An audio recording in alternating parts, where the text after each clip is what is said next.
नमस्कार मैत्रिणींनो, अन्नपूर्णा किचनमध्ये तुमचे खूप खूप स्वागत. मैत्रिणींनो, आज आपण शुक्रवार निमित्त या रोस्टेड शेवाळ्यांची खीर बनवणार आहोत.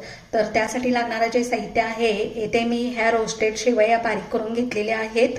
येथे थोडे काजू घेतलेले आहेत, थोडे बदाम बारीक तुकडे करून घेतलेले आहेत. येथे गॅसवरती मी एक कढई ठेवलेली आहे. या कढईमध्ये मी तूप घालत आहे. आता यामध्ये आपण पहिल्यांदा काजू आणि बदाम तळून घेणार आहोत.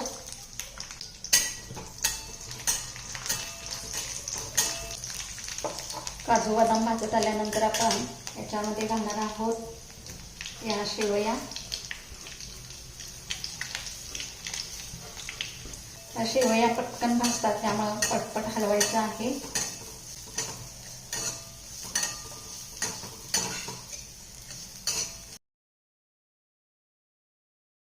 इथे बघू शकता आपल्या शेवया मस्त अशा भाजून झालेल्या आहेत.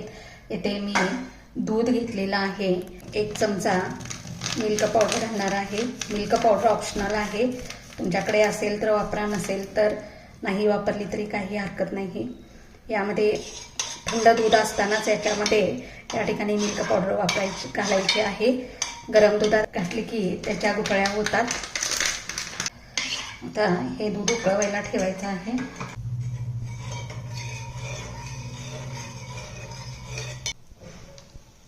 तर इथे बघू शकता तुम्ही, आपलं दूध उकळलेलं आहे. आता आपल्याला या शेवया भाजलेल्या घालायच्या आहेत.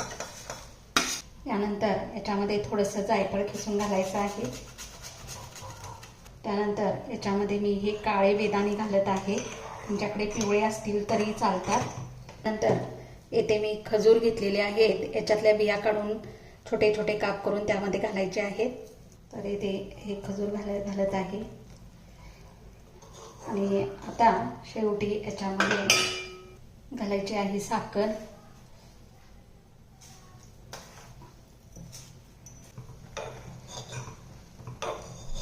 तर इथे बघू शकता मस्त अशी आपली ही पंचखाद्याची खीर श्रावणी शुक्रवार निमित्त तयार झालेली आहे.